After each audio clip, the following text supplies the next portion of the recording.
diaspora of the Sindhi community. Sometime in 2007, I actually came to know of a writer in the border of Gujarat. Someone said to me there is a writer who जो आंचलिक नवल कथाएं लिखता है.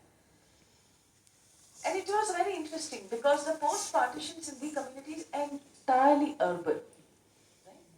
Their literature is also very urban. When somebody mentions to you that, this person writes about rural nature of Sindh. Now, really, Sindh is in Pakistan, it's not here. And yet somebody said he's very much like Baradi Sindhiya, like he's a rural Sindhi. And people were talking about this writer. So I go to that region, especially to meet this writer. And I go and meet him, and we get to know each other. And it's a region that clearly is contiguous with Tharpaka region of Pakistan. If you look at southern Sindh and you look at, Nirona, Banni, that northern part of Kutch, they are contiguous places. So people from those places would take a shortcut and go to Sindh without realizing that these are no border crossings and so on. And in fact, that notion about border crossings is very recent because the international boundary along that region was promulgated in the 1970s. तो तब तक तो ऊंट वगैरह भी लेके लोग चले जाते थे. And so this writer met me, and I realized that this is so interesting. He writes in Sindhi. He's a Sindhi writer, but occupation, he's a pastoralist, right? He's a cattle breeder. In that entire region, he's the only quote-unquote literate person. And first writer, so to speak, in a region that's imbued by oral tradition.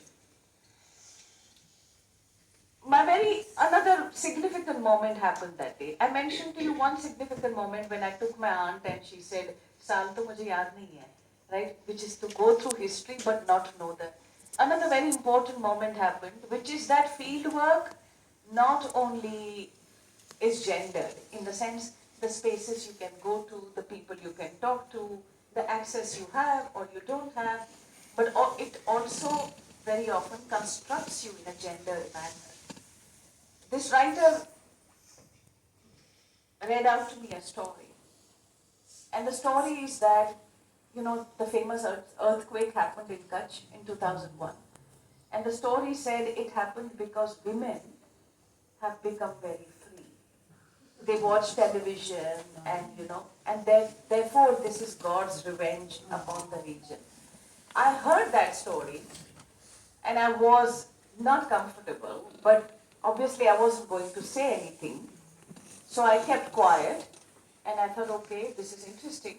And then I kept quiet, and then after a while he was talking about someone else.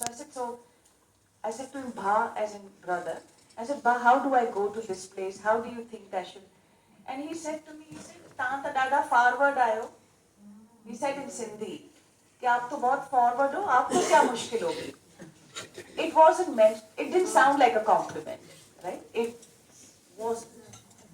And this word forward, the way he said it in Sindhi, was an immediate, it felt like an assault, right?